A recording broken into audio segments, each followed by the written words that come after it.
The Hangout on Air is live.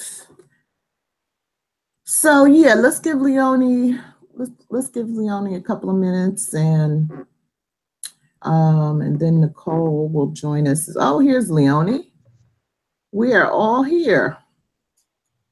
Wow, this is amazing. We are all here at the 5 o'clock. Say something. Can you hear me? Can you hear me? Okay, great. Yeah, great. Hello, everybody. Hello, Venita. Good to see you. Good.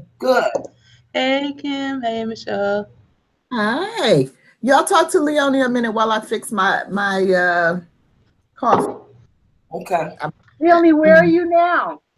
I'm back in Toronto area. Huh? So soon? Yeah, but I'm gone again Thursday. Where are you headed now? San Francisco, 2 weeks. Nice. I'm going to an NVC International Intensive on power and privilege. Oh. Yeah, so. I hope it's done well. So do I. But if not, it just means it just makes clear what I need to build myself then. Yes. Yes. And how are you doing, Kim? I'm all right. I've had a good 2 days after a lot of stress. So you like when you come out of different things, it's like, hey, I'm okay today. I'm good. Cool. I'm good. And how are you, long lost friend, Venita? Stressless. Yes. Yes, restless, Leonie. Restless? Stressless, yes. No stress. No, well, that's great.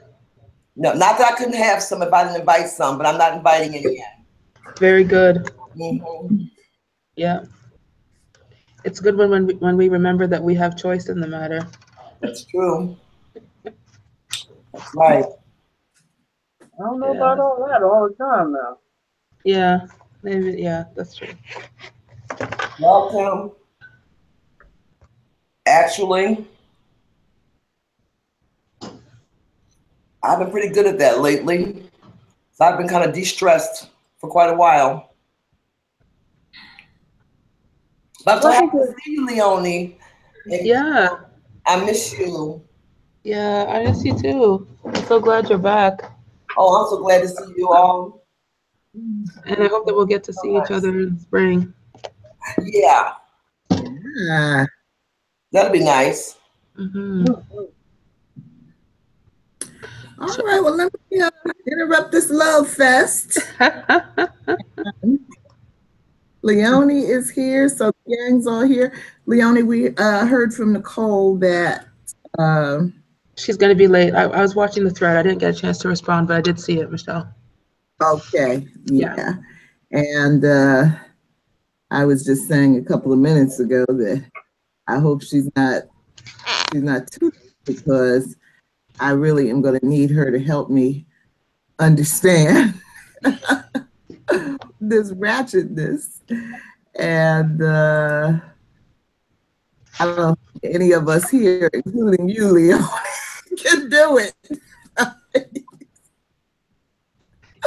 And Kevin, I was just saying this was really a sort of a difficult chapter for us to read, because we just really didn't care about these stories, and I imagine that's true for you too, Leonie. So. Yeah, it's interesting. Compassion plays a really important piece in my understanding of it. Because the quest for respectability and the rise of kind of ratchetness come from the same source. So that was helpful. It's not my experience, but I can recognize it as a legitimate experience. So. Yeah, absolutely. a difficult chapter, but very helpful for me too. So let's go on and opening, and let me welcome everyone to the Global Black Feminist Reading Circle, where we are in session 9, our 9th book of reading our story together. And we started this particular book, the Crunk Feminist Collection, on September 19th. And we are coming on down the pike. We have three more hangouts around this book, ending on December 19th. And you can learn more about the Global Black Feminist Reading Circle, where our archives of all of our videos are held on YouTube. And we have a community page on Google Plus and a page on Facebook. I am Loga Michelle Odom. I am the host, Reading Circle, and I am located in Brooklyn, New York. And all right, I was going to try to go from the longest ranking member to the youngest. I know Leonie has been with us the least amount of time, not young in age, even though she is. But I don't know who's been here longer, Venita or Kim? Venita. Venita. Who are you with? Trying to call me an OG Michelle. Well, you are kind of long in the tooth.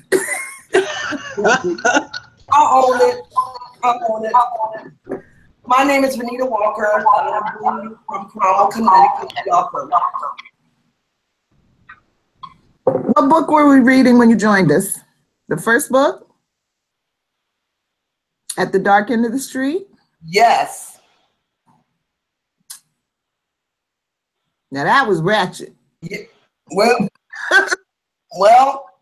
we've done a lot of reading since we've been here. A lot of reading, and yes, that was something else. All right, and my other New Yorker. Hi, I'm Kim, and I'm in New York. And I think I joined the group. Were we reading Alice Walker? I came in towards the middle. Yeah. Yep, that was 2. We Are the Ones We've Been Waiting For. I love that book. Too. That was just a beautiful, beautiful, pensive. Oh, I love Alice Walker. Don't get me started on her. It was very good. I enjoyed that book. Yeah. And to the north, take your mute off. Yeah. My name is Leonie Smith. I'm joining you from Toronto, Ontario, Canada. And I can't remember if it was post-traumatic slave syndrome or the one before that. But that's when I joined. It was before that. Yeah. Post-traumatic. Say that again, Kim? Was it Octavia Butler? No, I wasn't here for Octavia Butler. No, Octavia was sessions 4 and 5. Session 6 was When and Where I Enter. It was after that. Post-traumatic. It was post-traumatic slave syndrome.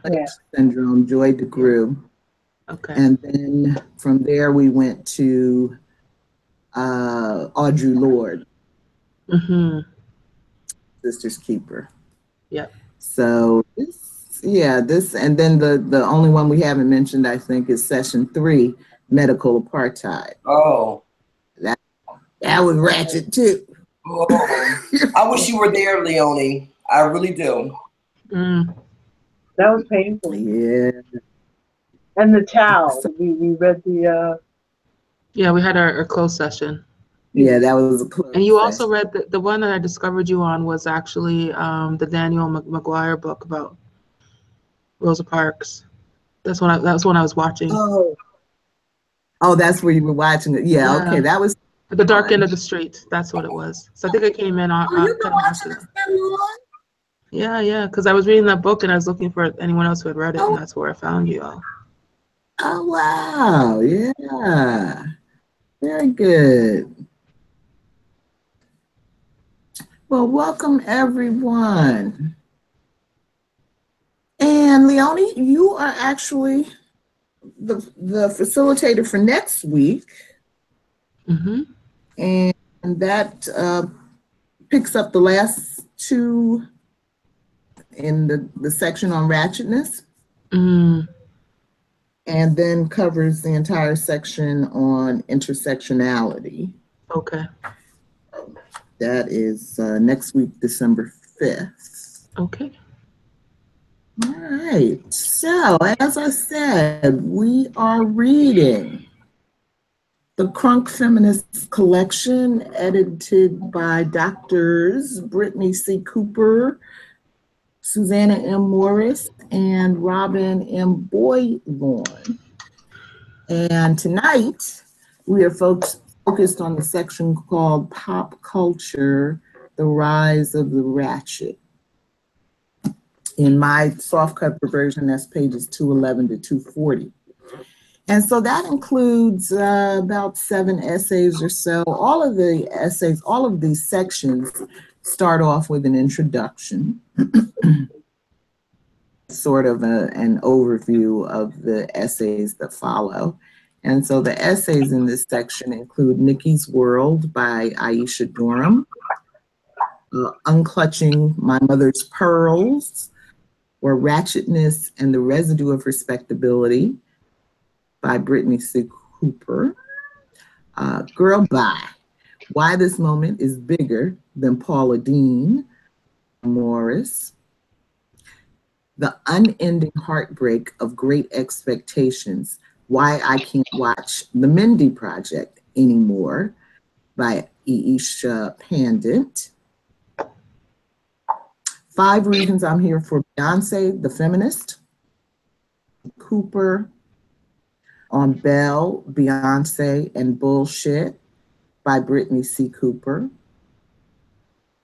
Bull is Dead by Brittney C. Cooper. Out of our understanding of ratchetness that comes through this section is from Brittney C. Cooper. Our understanding of ratchetness and the concerns around respectability, or the politics of respectability. So, I like to read my summary. I love reading out loud. There was no poetry in this section, though. There was no beautiful language. I don't know. I guess I'm just, anyway, before I go into my negative thing, let me read the summary. Pop culture, the rise of the ratchet. The book's glossary contains a definition of ratchet, which is, ratchet refers to a Southern working class mode of both play and resistance that is unconcerned with social propriety, often engages in profane social behaviors like overtly sexual dancing or unapologetic use of profanity, and adamantly refuses the aspiration to be respectable.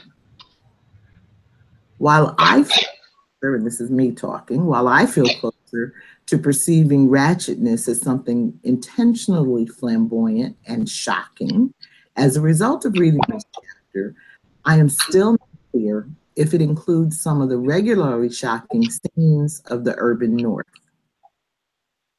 Having first confused in my mind ratchetness with wretchedness, I wonder if things like peeing on oneself in public and taking up residence on city streets would be included in the definition of ratchetness.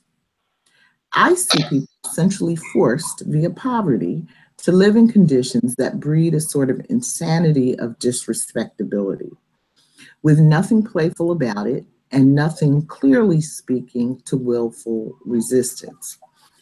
Perhaps ratchet and wretchedness are not related at all. The chapter's introduction recognizes pop culture as a powerful shared language and demands representation of Black feminism in public, on the big screen and the small one, and in all the ways the general public comes to know an idea.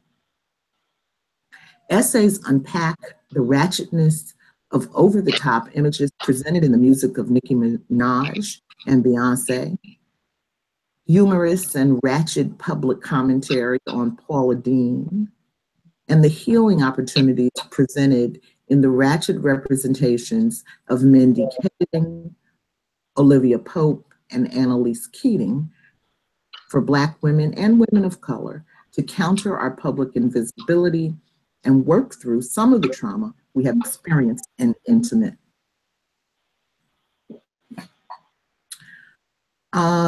So, questions, for me, is an all-time low. And,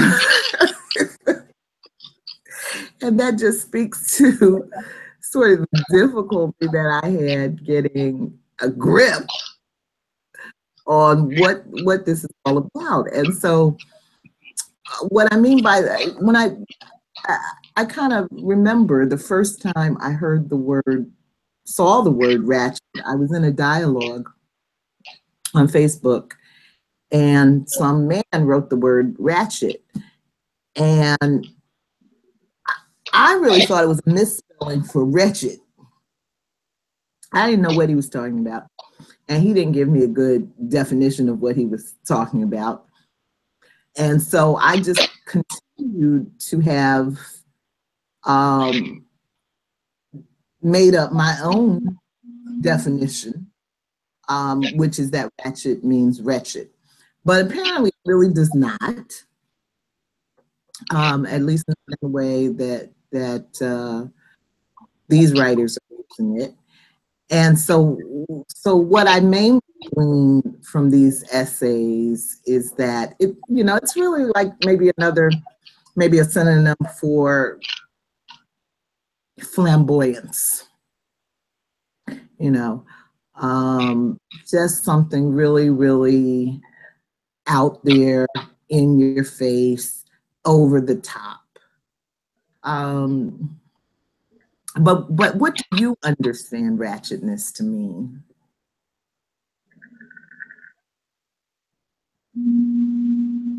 Anybody?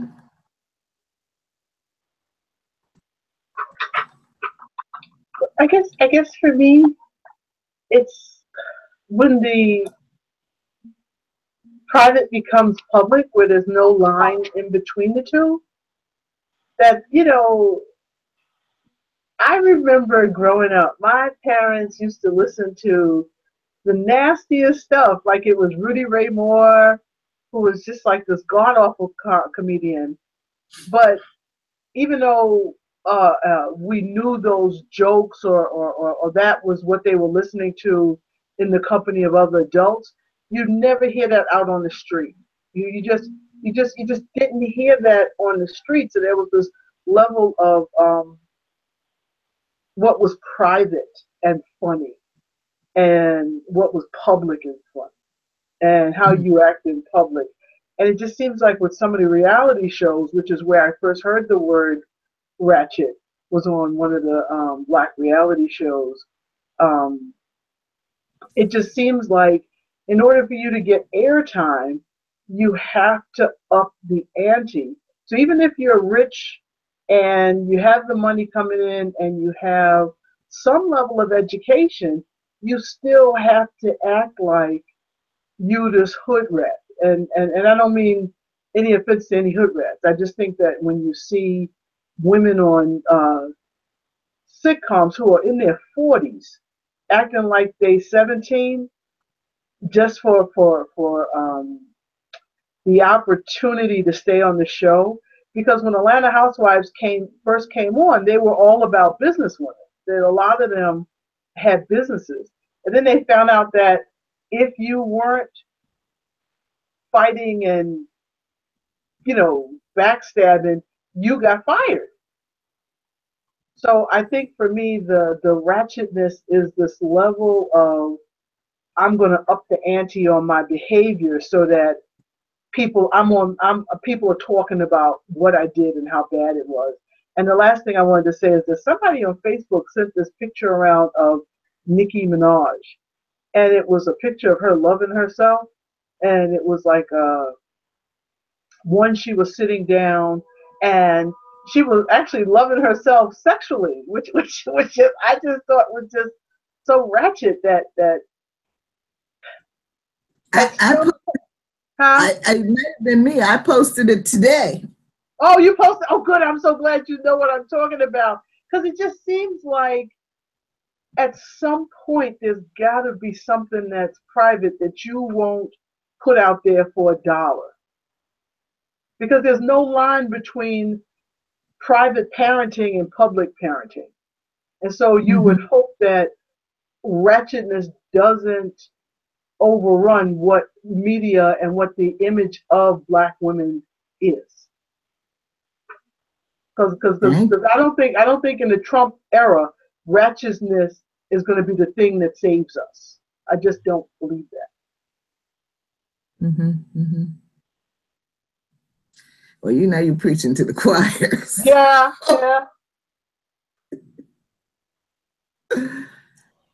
Venita, Leonie, what's ratchetness to you?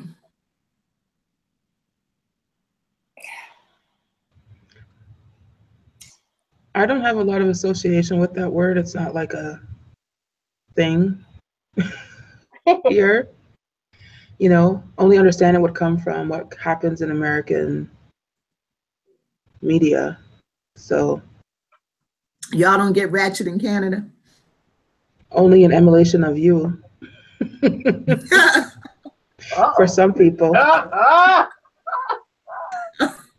Was that shade? I think you just threw us some shade. No, it's not. It's not even really shade. It's the truth. There's a lot of I would say that you have to remember, I think for a lot of Black people in Canada, particularly if you are like first generation or whatever, you get your understanding of Blackness by watching the media, because you're not connected to your parents. I mean, coming of age. I just did not, and that wasn't true for me. I wasn't heavily influenced by American media, but mostly because I was a reader and not like a watcher of TV. And I was I don't listen to any hip hop after 1993. And, I'm not really, I don't watch, I certainly don't watch with any type of admiration any of the shows that feature, of the reality shows that feature Black people from the States. I don't. I watch it for entertainment, if I watch it at all, or to numb out, but yeah. So it's a culture that I observe, but I'm not of that culture, for sure. Yeah, I'm the same way. Venita and I are the same way, actually. And we were talking about how, even as teenagers, even as young people, we were not heavily influenced by popular culture, but we were oddballs. And, I think that the reality for most people is they're not readers, for one, and they do follow popular culture. They do form their interest and taste and self-images through what is presented in popular culture. And so even though, we can kind of look our noses down at it, or clutch our pearls that I don't have, you know, it is this very powerful force that's out there. And so, you know, at some level, I think it behooves us to try to understand what's going on, even though we are not personally drawn to it. Venita, what's ratchetness to you? Menage. I don't even, you know, I'm trying to understand. But when I saw that image, I saw narcissism. I saw a body morphosing type, I don't know the medical term for it, but I saw mental illness. Go ahead. I saw, it's almost to the point now where it's more sad than shocking. Mm-hmm. Some of the reality shows, I think you mentioned Atlanta Housewives. At the beginning, they start out as professional women. But even then, it depends on what your experience is. It didn't take long before what the intended message was changed, like instantly. I don't know even professional women that dress the way they do, they go to profession. Whether it's in a lawyer's office or whether it's an undertaker parlor. I just, it's really sad to me. You know, it's scary. I feel, I'm very afraid. It's because I know there's something that's bigger than us that's going on. It's not just pop culture. It seems to me this is beyond pop culture.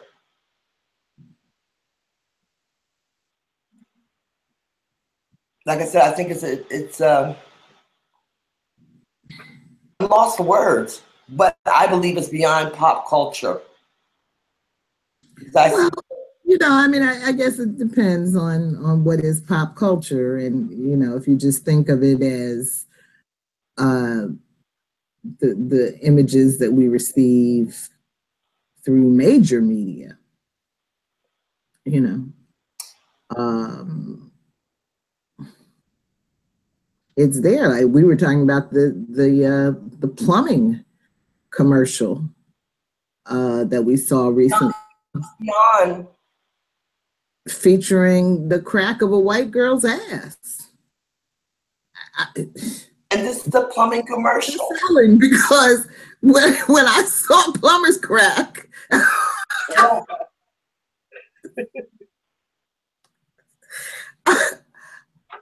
you know. It's like if you're not showing your behind, it's like the media feels like we don't understand if you don't show your behind. If you don't show your behind, nothing is real. You know. Mm-hmm. I'm just lost. Where's Nicole? You know, Nicole. I really want to understand. Try to disassociate herself. Venita, since you brought up Nicki Minaj, why don't you read question 2 for us? And let's have a little talk about that. Okay. Question 2. Recently, Nicki Minaj, with her image, Menage a Trois, a scene of the entertainer exposing her buttocks, clutching her breasts, and kneeled down with her tongue hanging just outside her pink painted vagina. Pandit. Well, that's special, Michelle. Like that. Panty is not even a real word, but I look at painted. Panty. Okay. I wanted to make it clear it was not a naked vagina. That's different. I like that. Okay. As Paper Magazine put it, I don't like Nicki Minaj. I love Nicki Minaj. I've always loved her music, her vibe, and her approach. She is in your fucking face. Yes, she is. I suppose this is what is called ratchet. What do you think about this image? Well, think. What do you think, Venita?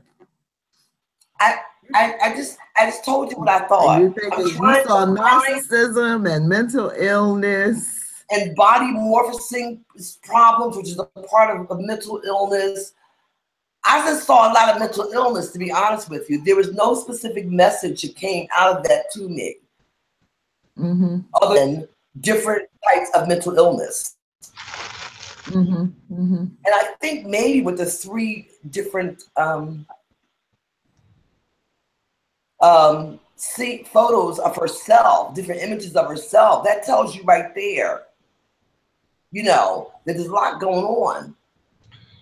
Yeah. But then again, in our media, they're saying, you know, they advertise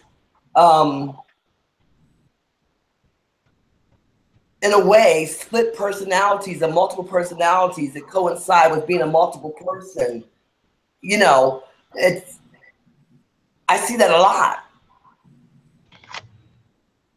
But I just saw mental illness. I didn't see any other message that she was trying to convey. Okay. If that was what ratchet is, then that's what I saw for me. Okay. The mental disorders. Well, given my new understanding of what ratchetness means, you know, if it means over the top, in your face, then, you know, I think that picture probably qualifies as ratchet. The value is of that, I have no idea. What'd you think of the image, Kim? I guess my daughter. My concern is that it normalizes crazy. It's just like this, so like when you look at Trump's crazy and you see how it's being normalized, the Nazism is being normalized. I just think that this also normalizes a certain sense of, I'm not concerned with the fallout. I'm only concerned with this minute right here. I want to break the internet, and then tomorrow I have to figure out what to do to break the internet again. And I'm afraid, y'all, that where the tongue gonna go next. I'm afraid of where the next picture gonna be with this Nicki Minaj with her self-limit. So, but I think the thing I love about this chapter is, it may not sound like I'm open to hearing how these artists are perceived and received, but I actually am. So it's an education for me, and it helps me better understand people who are just a couple of years younger than me.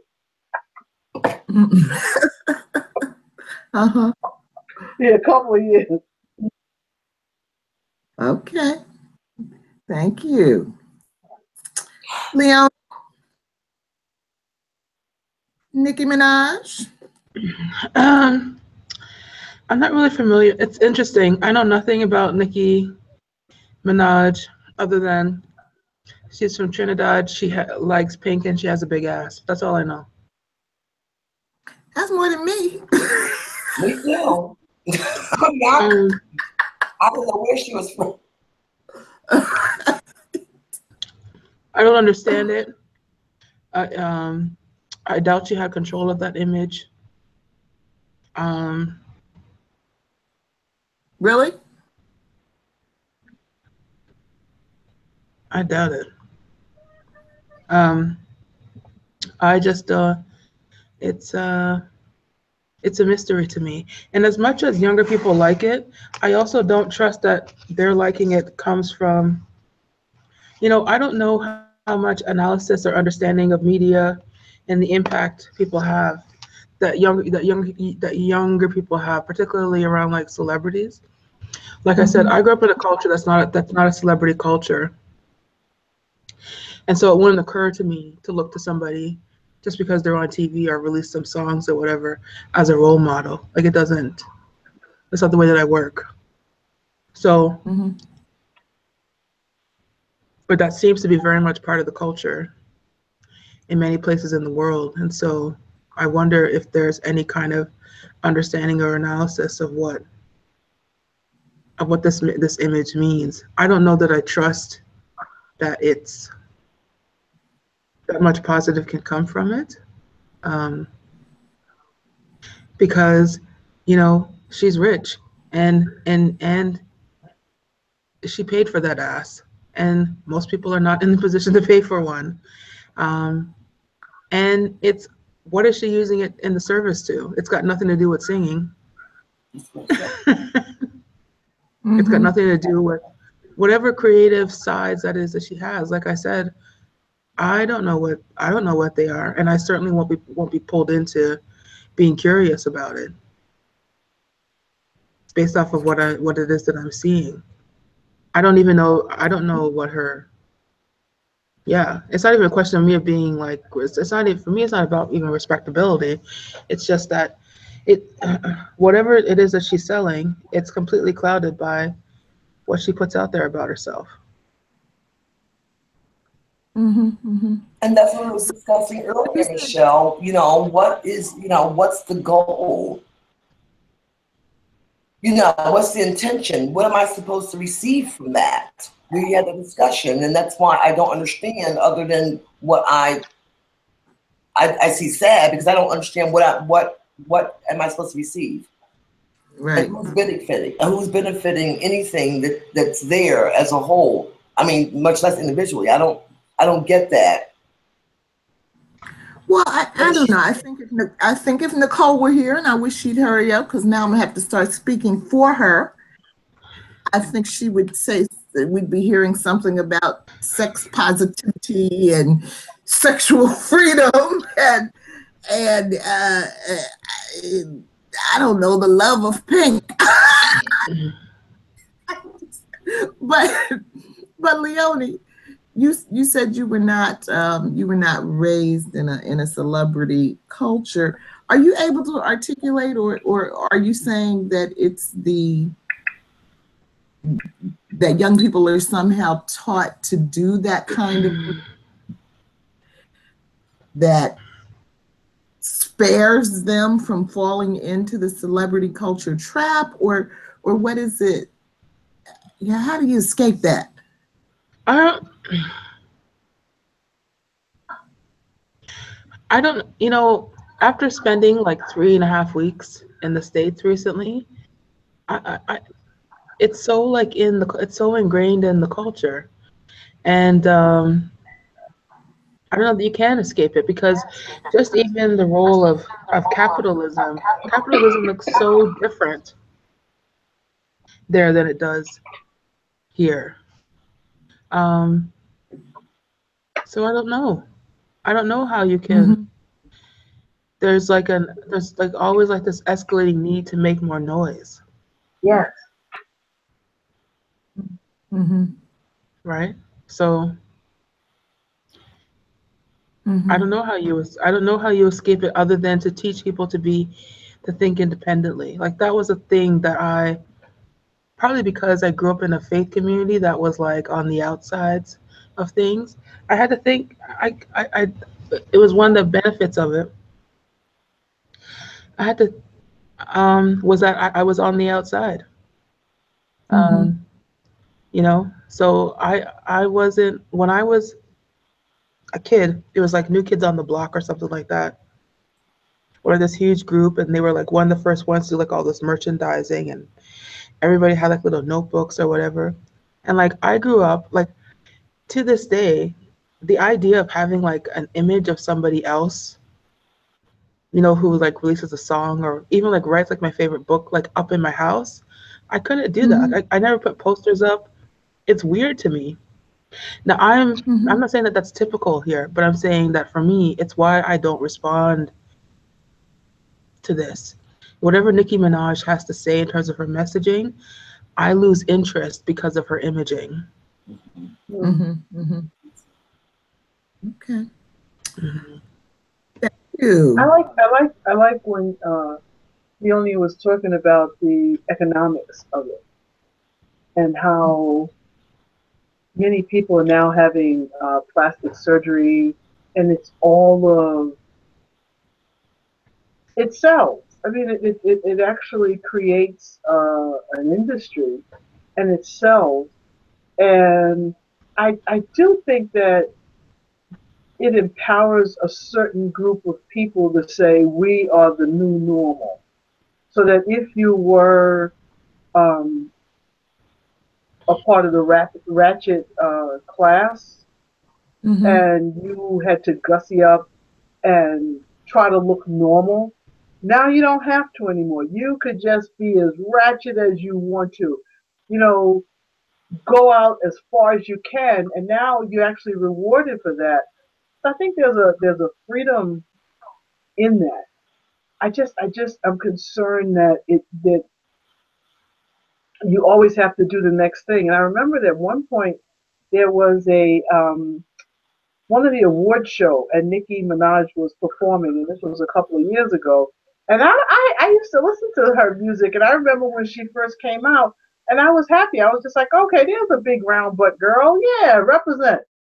Mm-hmm. And then as she got more and more famous, more and more clothes came off, and she didn't need to because she has an interesting rap. I mean, she's a really good rap artist. Mm-hmm. And so when she was on this award show, she was mimicking sex acts with women. So I don't know. It was just like, are you trying to say that you're gay? I mean, why is that girl's head there? It's like, is this your obsession? I mean, go get some therapy and then come back and make a statement. But it just feels like, are you acting out something here? So I think if there was more private adult entertainment, I'd be fine. I'd be fine. Mm-hmm. Well, I thought maybe the next thing was going to be the men wearing the dresses when Will Smith's son came out with the skirt, but Venita, who keeps me up on the latest in pop culture, told me now they've got a line of makeup coming out for men. Oh. Tell us about that, Venita. Well, my son, which is very cool, and he's not of the pop culture group.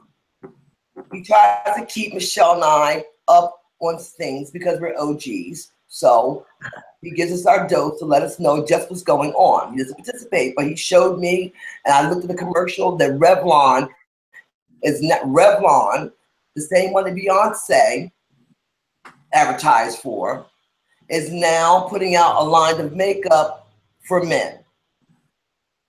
This British young man that was so thrilled that finally there's a line of makeup for men.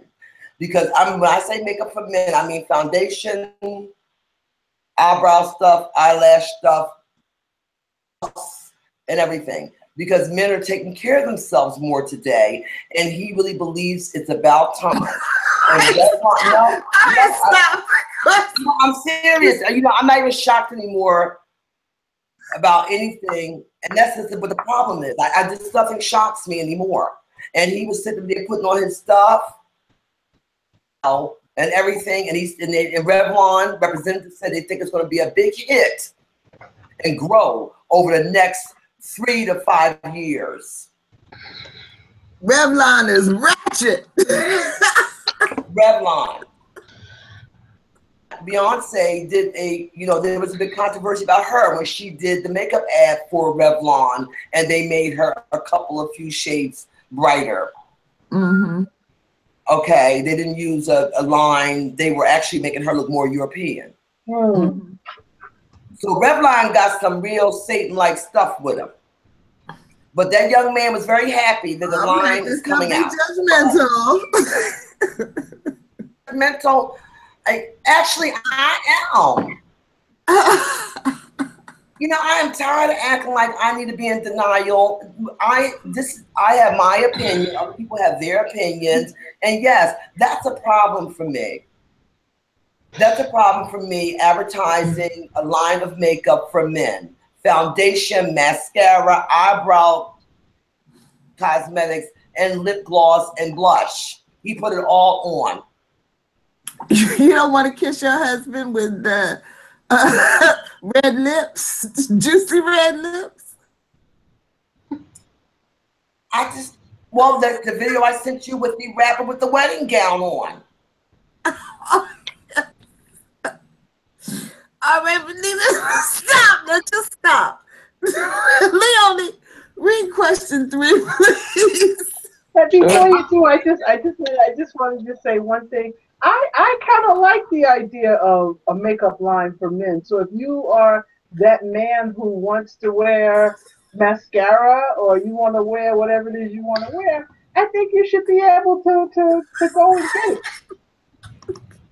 I don't know if you're a metrosexual or if you're in a different community, whatever it is, if that makes you happy, I think that, and you don't mind giving Revon your money, go for it. I really do. They said it's going to be big, and it probably will. because those same men are probably using their wives' makeup right now.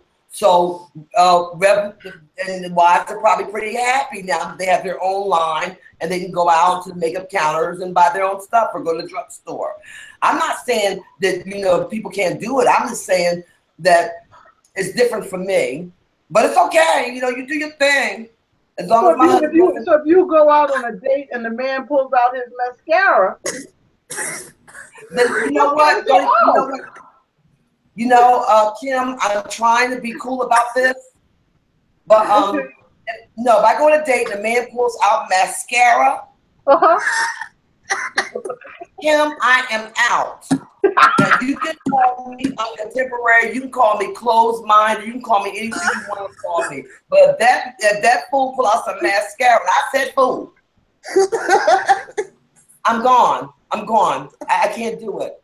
And he's probably good for somebody else, but he will not be for me. I mean, I am leaving right then. I'm going to ask some questions. I don't want to know why you got mascara, putting it on. I'm ready to go. Dinner over. Date gone. Finished. Let's move on, Leonie. Question 3. Sure. Though Susana Morris enjoyed the humorous and ratchet commentary on the Paula Deen incident, she saw an opportunity missed to examine workplace issues of discrimination. Similarly, Brittney Cooper, no fan of respectability politics, admitted, "I'm coming to understand that subversive and transgressive politics do not a revolution make." What agenda is served by ratchetness, in your opinion?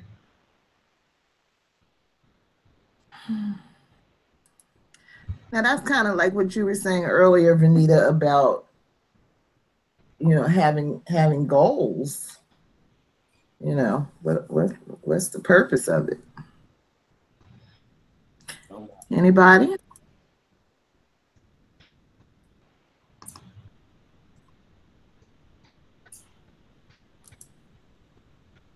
Well, I think we've already kind of gotten at this question, you know, with Kim saying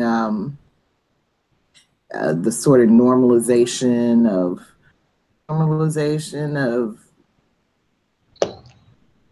over the topness, you know, and having to keep upping the ante. But I think also when I wrote that question, I was thinking about you know, some of the stereotypes, some aspect of respectability was about fighting the negative, stereotypical images of Black people that white folks put out there. And so I think of ratchetness, you know, kind of like what, as you were saying earlier, Leonie, kind of coming from the same place of respectability. So respectability was a way of kind of saying, you know, no, we're not that image that you put out there of us. But I think ratchetness is kind of a way of saying, we don't really care what you think. You know, we can be and do and act any way we want, and it doesn't matter. So, you know, so I think maybe that's some of what is going on. I don't know. What do y'all think? I think pretty much the same thing. I don't think respectability yields the results that you want. And so why bother with that? But my thought is, if you are looking to shift the image of how we are represented and who we are, do you then want to go to the other extreme? And it just always reminds me of when I was coming up, you know, they were right after that Black exploitation movies. You know, every time there'd be a Black woman in the movie, she was a prostitute. And so a lot of the righteousness that you see now reminds me of those women who played streetwalkers and the scripts that they were given. So a lot of the entertainers today, like the Nicki Minaj's, actually remind me of the 1970 exploitation and how that wasn't how we wanted to represent ourselves. And so I don't have a problem with the ratchetness per se. I just wish that there was the same, let's break the internet for when, you know, there was an airline where the pilot, the co-pilot, the stewardesses, everybody was African-American women. So why doesn't that break the internet? That's the image of us that I think gets replaced or gets muffled by, you know, Nicki Minaj having sex with herself a three-way. So, and I don't know, maybe I come down too heavy on the entertainers. I don't know, I might. Well, you know, I don't know. I think it's worthy of, you know, as Leonie was saying, you know, really thinking independently and trying to figure out what is we're seeing and why we're seeing it, you know. I think from a more negative perspective, that in terms of the question, what agenda is served by ratchetness, that from a capitalist kind of perspective, you know, it's as if there's this, what's it called, the invisible hand of the marketplace. It's like there's an invisible hand out there that's asking us, how low will you go? Yeah. You know, what's your bottom line? What's your boundary? How far can I push you? What will you do to make $1? You know, and it's as if the answer is, I got no bottom line. You know, I will go as low as you want me to go to make $1.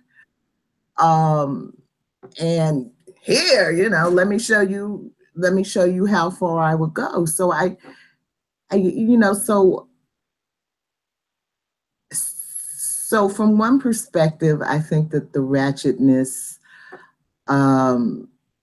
reinforces some of the negative stereotypes of women, of people of color, and of Black people.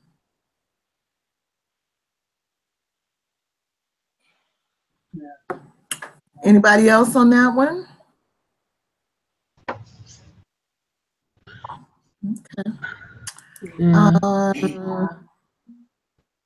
Who was that? That was me. What do you want to say? Well, the piece about like missed opportunity to examine workplace issues of discrimination. I think that's the thing, is that like how does Ratchet work in the workplace? Like there's no it seems like a tremendous amount of risk to take on as a person of color, as a Black person. You know, to raise issues of microaggression, racism that are coming up in the workplace, and to see how it's received by the culture. Like there was a lot of sympathy for Paula Deen, you know, and this is like my problem. This is like the thing with these essays, is that well, they're not essays, they're blog posts. They don't go far enough. Like, why not examine the question of why would Paula Deen think it's okay? Why would she want an all Black wait staff ever? Why would that be appealing to her? Like, you know, I don't know that making noise actually helps that conversation. And it seems like there's a lot of missed conversations that I think around this Paula Deen piece that's not in this blog post. That's all. Well, yeah, and I mean, I think there are a lot of missed conversations around a lot of things. I mean, like Venita was saying earlier about, you know, when we were young people and the people 10 or so years ahead of us, we're pushing for civil rights. There was much greater clarity about what we wanted out of the drama. You know, there was a lot of drama, in your faceness, but there was a goal, a clear goal, and so we don't know what the goal is for this ratchetness. You know, I mean, I keep, you know, dancing around it and trying to say maybe it's got some purpose that is not clear to me, but it's not clear to me. I think the one thing I like about the Ratchetness is that if this is how you self-identify, you don't have to hide and be in the shadows anymore. It's like it's your turn. That's the only thing that I find that as problematic as it may seem, that if this is who you are and this is how you roll, it was just like rap when rap first came out and people started singing about what intercity life was really like, especially during the crack epidemic. It was almost as if it was storytelling, like this is how we live. And so for ratchetness, it's like this is what we do behind closed doors, and we're bringing it out onto the main street now. We don't feel like we should have to, you know, hide who we are and how we roll, especially if it could get us paid. And that's the problem that I've had with rap, that you got paid for it. The money, who pays you for what song if the song diminishes a part of your culture and who you are? Right. What is the impact of all of this? I was looking at a video last night. Something, you know, I've got a crazy amount of junk coming along my news feed these days. But anyway, I watched this particular one of, I don't know where it was, but it was a school I guess it was a school, right? And there was a teacher in the front of the class, and the class, it was, you know, like Girls Gone Wild. It was like students gone wild. Oh. That was intentionally trying to intimidate the teacher. The teacher was acting like this little mouse, scared to try to get any control over the students. The students were nothing like I've ever seen. I never, in all of my school years, had a classroom experience like this. Students rolling around on the floor, fighting each other, cussing at the teacher, snatching stuff out of her hand. And, you know, and she's just kind of sitting there. So, but you know, so I guess it was ratchet. You know, I guess it was ratchet. But, you know, when I think about what is the agenda, what is served by this, you know, it just, it really makes you want to come in there with a lasso and round up these folk and send them off to the big house, send them off to prison because they look like wild animals. And, you know, so I you know, I understand why there's this anti-respectability feeling among some young people. But I think that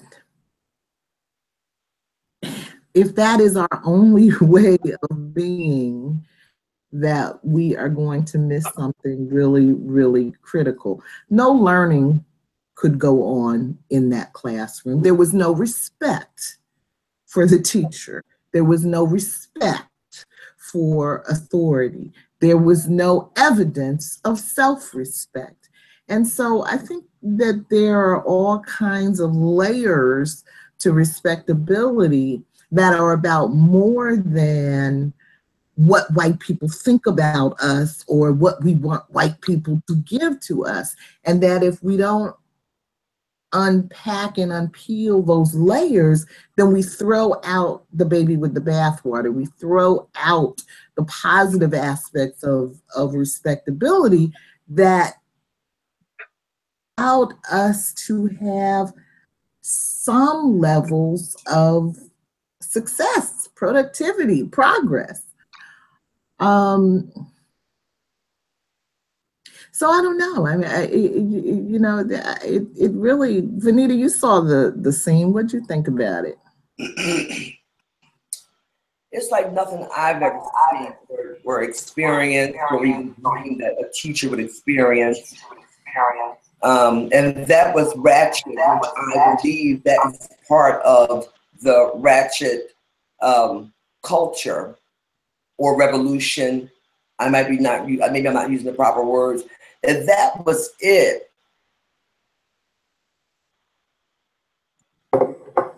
And the teacher, which was an adult person, that should have a level of control in that environment, sat back as if she was comatose, while one student lifted a desk up over his head, standing over her, and she didn't even flinch through all of that. There was a big male teacher telling her, sit your ass down. Let's see, telling the teacher. The student, yes, a male student. And if you see this video, it's almost like a couple things I saw. Either she was a substitute teacher. She was put there because she's one of those people on the list, you know, called Dawn, the black substitute. She will be able to sit through this for the day. That's one thing I was thinking might be going on. And another thing is that I thought that might be going, maybe she has resigned to the ratchet culture. You know, in other words, she just fell back. It's like, and that's my fear, that more and more people are resigning to the ratchet culture. And if I resign to the ratchet culture, my grandchildren will never learn how to read, write. They won't know what's real, what's not real. I don't even know. Right. These kids were in a holding pen on the way to the big pen. That's all it was, the holding pen. You know, let's hold them there. They had a list of teachers in this particular area equipped to sit there in a coma to get through that day, just to get through that day. And it was just sad to me. It was young ladies rolling around the floor with long weaves on. Now, at the same time you're weaving, which I think that might indicate that you think you want to look good, but she was rolling around the floor laughing like this hysterical hyena, like laughing, and just, it was just something. I mean, you know, I once again don't understand if that is part of the ratchet culture. What message are they trying to deliver? It was over the top. It was way over the top. I also remember being in junior high school, and even with the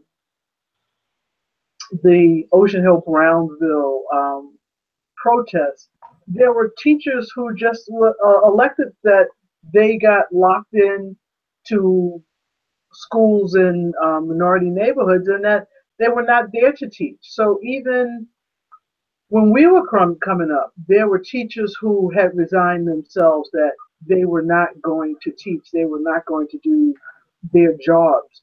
But it seemed like if I got home and I didn't have something going on for myself, I knew that the system was broken, but I still had to take as much from that system as I possibly could, and my life depended on it. But it just seems like it seems more inevitable that you're going to go from the school to prison pipeline. And I think that maybe what you're looking at is a level of hopelessness that I guess maybe because we believed a little bit in the American dream, but now that you're ripping away this dream, it's like, why bother? You know, the pearls ain't gonna do nothing for me. I don't know. Mm-hmm. But I love what you were saying, Michelle, about that overarching hand, that hand on top that's kind of saying, how do we make money off of every action that you take? And maybe they see it more clearly and don't have their bubble was burst already. As you know, I don't know what it would be like to be that child in that classroom holding up like this. Kim, would you read question 4, please? Certainly.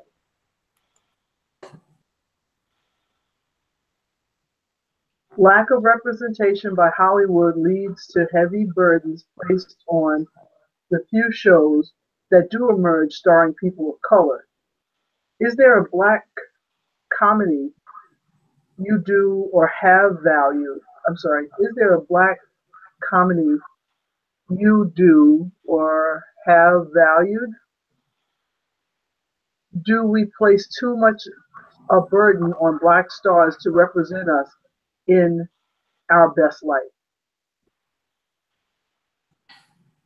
And of course, this question came out of my reading of the blog post on the Mindy project.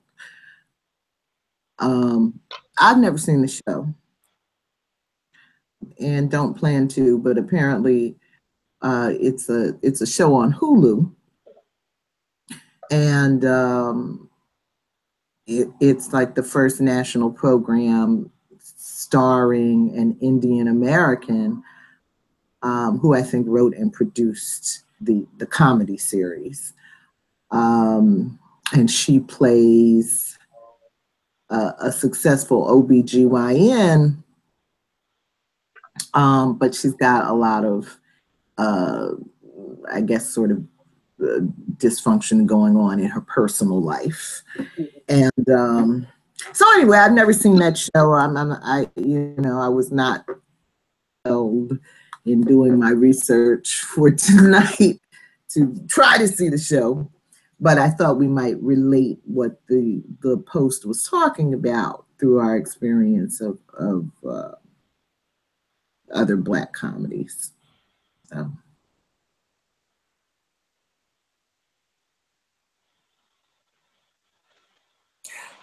I don't watch a lot of television. There really is no Black comedies that I watch or have. I hate to say it, it's nothing there. I guess I'm kind of caught on OG, and that wasn't a comedy. I'm back there with the Bill Cosby show, the Huxtables. Because I actually knew people like that. I knew families, Black professional families like that. So I'm back there somewhere. What was the name of that program on Hula? What was the name of it? The Mindy Project. Never heard of it, but. Yeah, we so far out of our element. It ain't funny.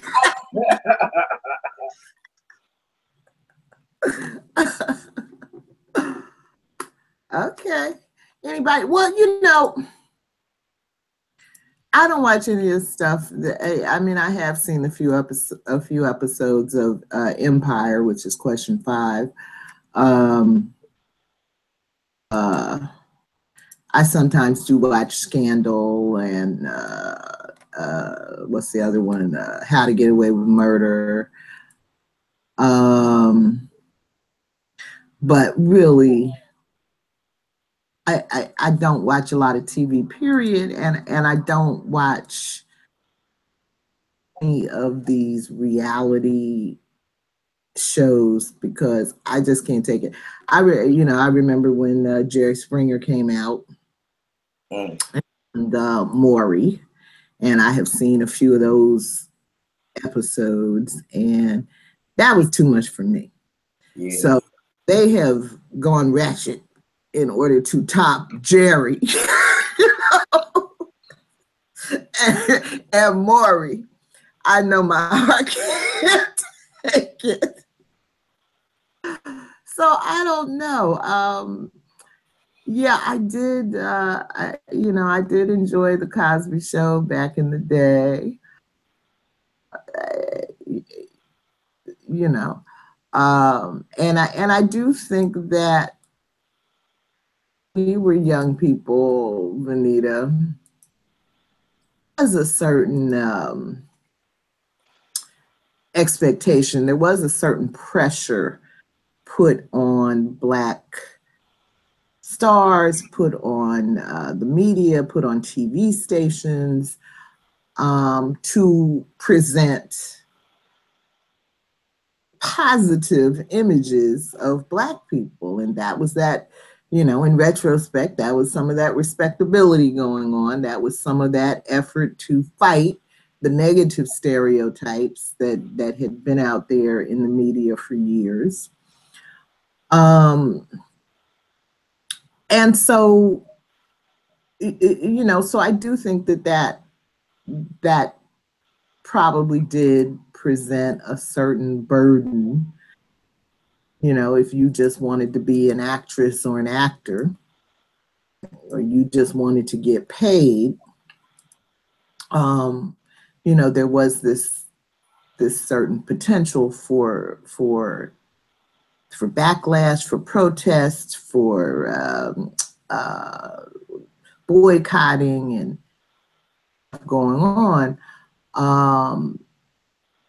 with certain images. But I think that has been chipped away at little by little to the point where not only, I guess, are there no expectations for positive imagery, but the only expectation is that you will be ratchet, that you will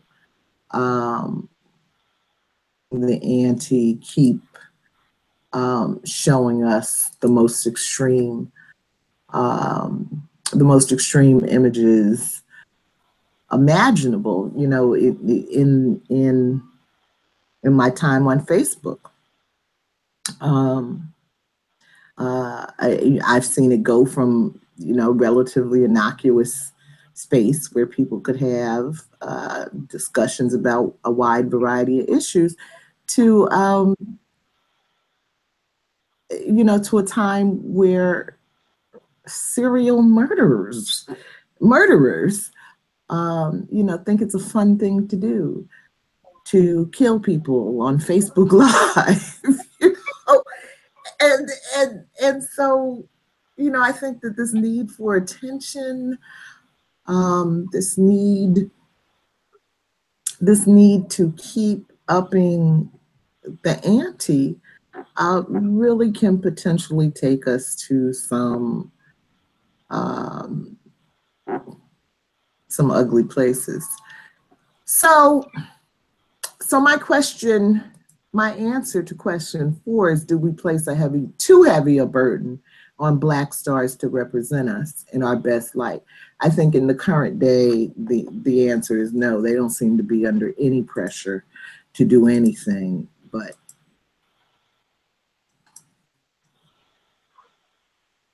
I guess for me, there's a new show out, Queen Sugar. Has anybody seen Queen Sugar? I haven't. I do watch the series Sugar. I actually enjoy that series. I adore it. It's such a breath of fresh air because the people are human and well-rounded. Yes. They have their problems, but they push through. Yes. You see love. You actually see people loving each other who are flawed.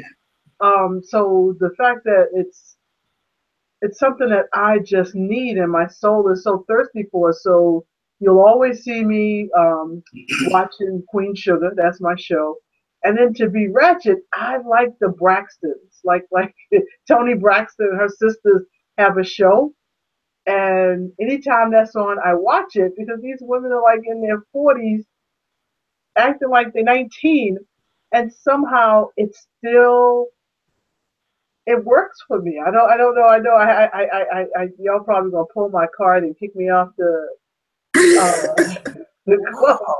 But I like that, and I do get disappointed, and I have written in about some of the things that just weren't necessary. That it's not going to get you the ratings that you think you're going to get. And would we, as African Americans, support a reality show where there was no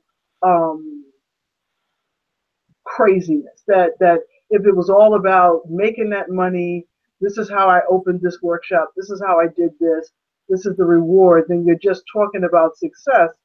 Would we show up in the same way? Do we actually need the wretchedness for some reason? Do we want to be just silly? And so I always wonder if I turn the mirror on myself, what is it that I want? And then the other thing about this, that if you are saying respectability is not the thing, how then, if other races disrespect you, how do you then stand up and say you got a problem with it? Mm-hmm. Where's the logic behind you calling yourself and everybody a bitch, and then you come into work and the little white girl says, "Hey, bitch." Mm-hmm. I'm just trying to understand the logic, and I know it's not an easy thing to unpack, but it's hard. But you know, Ta-Nehisi Coates.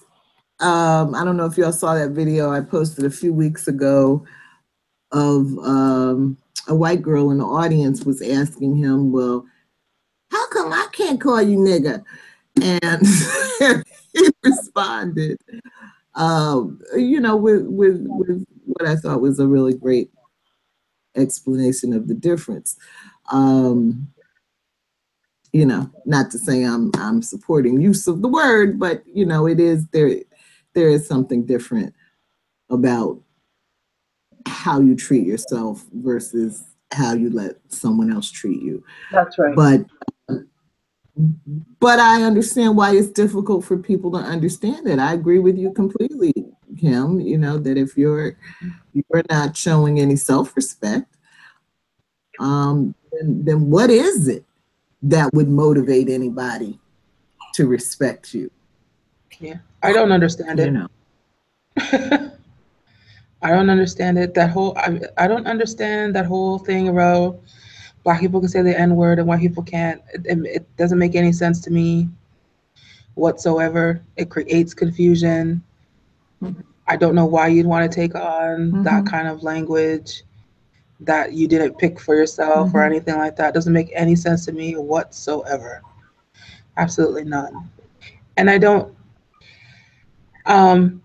you know, it's interesting because you said that you watched the Braxton Family Values, I think you said, Kim, and I actually had to stop watching it. I found it unwatchable because I can't even, I mean, I started watching it because I also am in a family of all girls, right? Like I'm one of 3 girls. But man, I watched that show and it's like, okay, I am so like West Indian, I can't even like stomach it because there's no way in hell that I would ever in my life get away with talking to my sisters like that or them talking to me like that. Never. Could it just, yeah, I literally do not understand what's popping up on the screen for me. Well, I'm scared to ask how they talk. I think one of them has the biggest mouth. I think the is one that has like the biggest mouth. The other ones I think are pretty tame. I think, and then Toni Braxton, she kind of is the big sister that tries to solve all the fights. But there's a lot of fighting. Toni has lupus. Toni needs to sit down before she have a lupus flare up. I don't know why she only acting like that. Number one, she's very ill. You know what bothered, one thing, a couple of points. What we considered self-respect, that definition has changed. I guess it's subjective now. Before it was more cohesive. Right. Now it's subjective. What self-respect to me is different than what self-respect to you. Point 2, Michelle and I have been friends for a whole lot of years. Like 40 something. And we had never thought about talking to each other like that. We never talked to each other like that. I don't remember us arguing with each other or raising our voice at each other. Do you remember that, Michelle? I don't know how they talk. I've never seen the show. You know, we've been friends for 40 something years. And I mean close friends. We have never spoken to each other like that. We have never raised our voice. I'm scared that nobody wants to give me an example of how they talk to each other. Yeah, I didn't see it, but I was just wondering what they're saying because what are they talking about? What did they say? They often are not speaking to each other, which that in and of itself, I don't understand. It's so foreign to me. Like it would never occur to me that I had that as an option. So they're often not speaking to each other. They're screaming at each other across the table. You know, they're doing this like the thing that I don't understand is they're doing this like in front of their mother. Like I could never in my life would any of us do that. Ever. And they're better than most shows. I mean, they don't go as low as most shows, but it's one sister, the youngest one. She just has that whole ratchet thing going where she's just like, let me, you know, she got that whole thing working when she's talking. She's very bright, very, very bright, a businesswoman, but you could see that they're planning up for the cameras because they want those checks. So some of that is scripted. I think that some of that they want those checks. What comes back to where's your low? Is your low here? Is your low here? Is your low there? And I'm wondering, I think that they may be 10 years younger than, get out of here, Kat. than I am.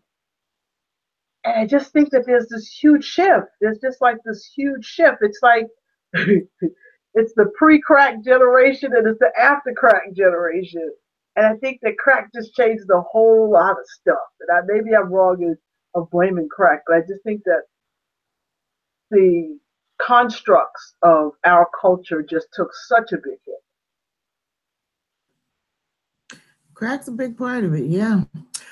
All right, it's 6:25. Let me just perusal. We're not going to get through all these questions. I guess Nicole skipped it tonight. Yeah. Yeah, I really wanted her here for this discussion.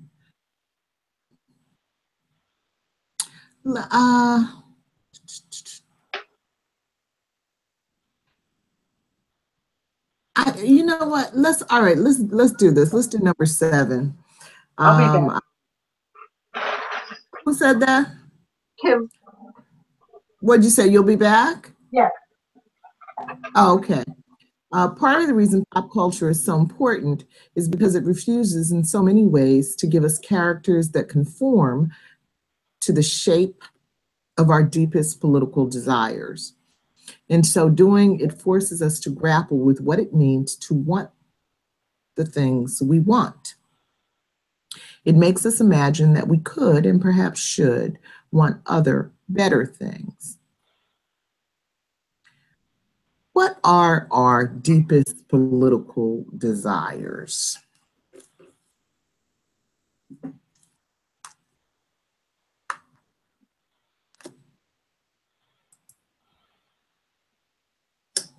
Any thoughts on that? That was just a paragraph, a sentence, a paragraph that was kind of striking to me.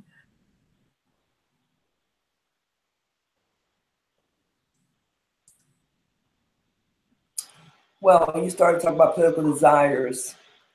As we've been through the rest of these questions, that should have been the first one, because that takes a lot of energy.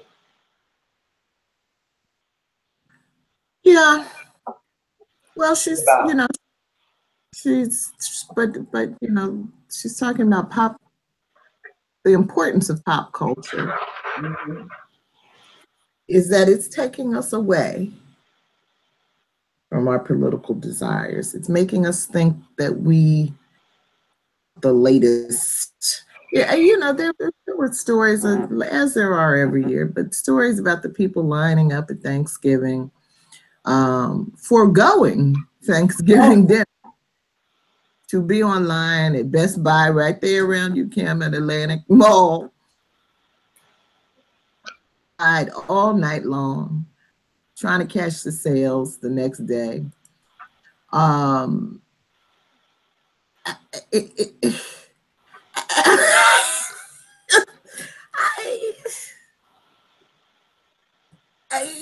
You know, so pop culture is what is feeding this belief that some people have that they need that next, you know, generation of computer, that next generation of iPhone, that next, you know, generation of everything. If we weren't thinking about all the stuff that we want, what might we be thinking about?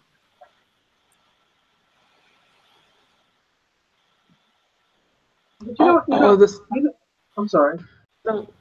You know what comes to mind? Oh, go ahead, Leonie. No, you go ahead, Cam. You go ahead. I think what comes to mind from Michelle's last comment is we see ourselves as the entertainment, and that's our role, is to be America's entertainment, as opposed to having our own thriving communities where our dollar goes from hand to hand 7 times or 8 times or more, like in other communities. Do we see ourselves as, you know, because that was our way up and out for a lot of people. It was getting that record deal. And so if we see ourselves as entertainment, do we also see the inverse of that is we have to constantly consume so much entertainment to not look at the future of this. That if we keep doing this, what will happen to us if we don't take stock? You know, because people are planning while we're sleeping, planning our demise. You know, so that's what I was thinking while you were speaking, Michelle. That are we the entertainment for America? The food. Mm-hmm. Mm-hmm. Thank you. The Leonie? version that gets thrown into the volcano. Yeah. I think when the question that you asked is that, like, if you weren't distracted by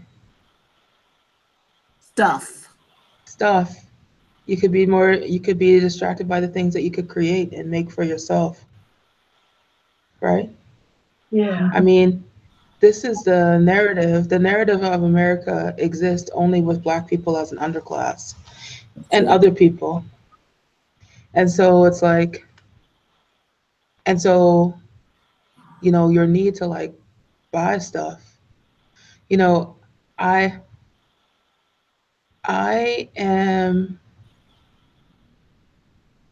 looked under my bathroom counter, and in the place I just moved into, I'm sharing a space with somebody.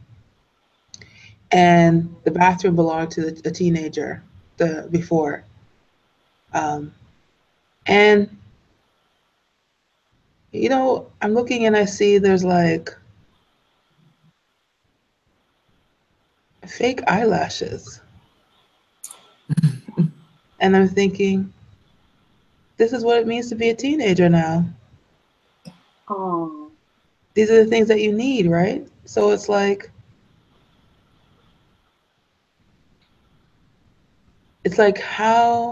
who had that conversation about getting the fake eyelashes, and what conversation was missed because of that conversation?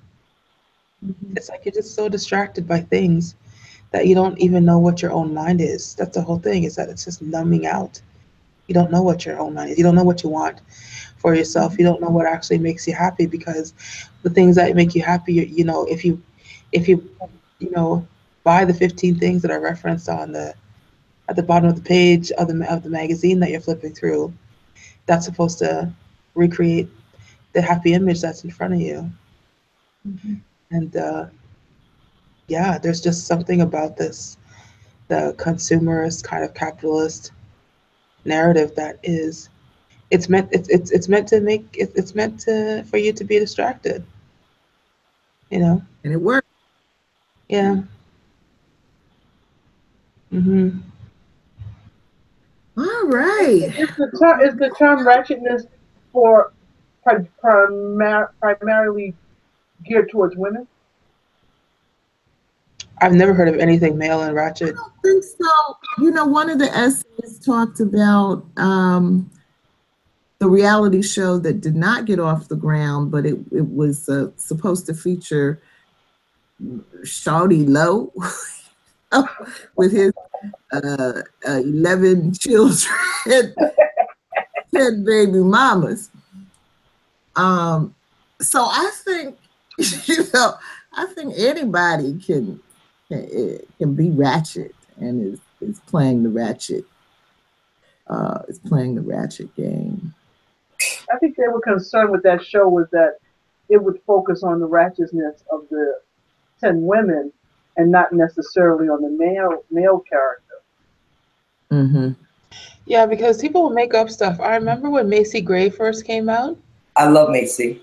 And because she had 3 children, people would be like, she has 3 kids. She has 3 kids. And it's like, she was married and had those children. I didn't know she had children. Yes. I like Gray's music. I really enjoyed her music. I didn't even know she had children or she was married. I didn't either. That's how I never even think. See, I'm not that nosy, Leonie. That's another thing too. People have to know everything else about someone else's life. I looked at Macy Gray as a entertainer. I enjoyed her music. I never thought about going beyond that or asking any questions about anything else. I'm just looking at what Macy Gray offered me. And that was her talent. today it seems like they have to go all in here and up in there. The thing is that you don't even have to be looking for it. Look, I can name 10 things right now that I know that, I don't know why I know them, but I know them. It's like, do I need to know the arrangement of the pubic hair on Gwyneth Paltrow? No, but I know it. But yeah. Well, I'm glad I don't. But yeah. Because like literally the information is just like, I know. It's reported as news. And I'm saying I don't need to know that. That's bothering about me, as I don't talk about a all of that. You know. Well, my deep political desires include a world where we all have the time and space and resources to be as reflective as we can be at the Global Black Feminist Reading Circle. This is really a gift that we give ourselves to take time to step back from popular culture and figure out what we think for ourselves. And I so wish that it was a gift that we could share with the entire world. Because I think that when you step away from it, you can see some of the clear and present danger, the obvious madness, the sheer agendas to distract and destroy, and you can begin to think through ways of protecting ourselves. So thank you everyone for this journey into the Ratchet. I hope that when we get into next week's chapter, Leonie, that we can we can rise up a little bit. I feel filthy.